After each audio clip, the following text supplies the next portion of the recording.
கோயில்களுக்கு போகணும்னு ஆசைகள் தோண்டும். உங்கள் குலதெய்வத்துக்கு போயிட்டு வருவீங்க. அதே போல் நீர் ராசியிலிருந்து குரு பகவான் பார்க்கறதுனால நீர் சார்ந்த இடங்களுக்கு போயிட்டு வந்தால் வளர்ச்சிகள் எட்டும். வாய்ப்பு கிடைச்சா திருச்செந்தூர் முருகப்பெருமான் கோயிலுக்கு ஒரு முறை போயிட்டு வாங்க. உங்களோட வாழ்க்கையில் ஒரு திருப்பங்கள் ஏற்படுறதை பார்க்க முடியும்.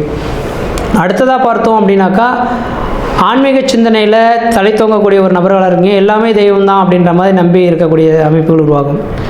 படிக்கக்கூடிய மாணவ செல்வங்கள் இந்த நேரத்தில் படிப்பில் ஓரளவுக்கு முன்னுக்கு வரக்கூடிய காலகட்டம் உருவாகும். தெளிவான சிந்தை பிறக்கும். மறதிகள் நீங்கிறதுக்கான வாய்ப்பு உண்டு. படித்து முடித்த நபர்கள் நல்ல உத்தியோகம் பெறக்கூடிய ஒரு காலகட்டங்கள் உதயமாகுது என்று விதிங்க. படிப்புக்காக அயல்நாடு சென்று படிக்கக்கூடிய யோகங்களும் உருவாகுது என்று விதிங்க.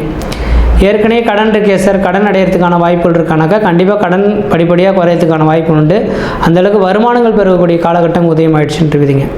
அப்போ இந்த நேர காலகட்டத்தில் இடம் சார்ந்த விஷயங்கள் இடம் வாங்குவதற்கான யோகங்கள் உண்டு. தொழில் சார்ந்த விஷயங்கள் தொழில் அபிவிருத்தி பெறத்துக்கான காலகட்டம் உண்டு.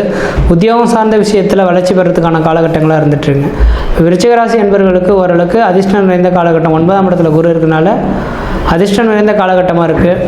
எந்த அளவுக்கு நீங்கள் முயற்சிகள் எடுக்கிறீங்களோ அந்தளவுக்கு வளர்ச்சி நிறைந்த ஒரு காலகட்டமாக இருக்குது. முயற்சி எடுத்து பாருங்கள், கண்டிப்பாக வெற்றி பெறுவீங்கள்.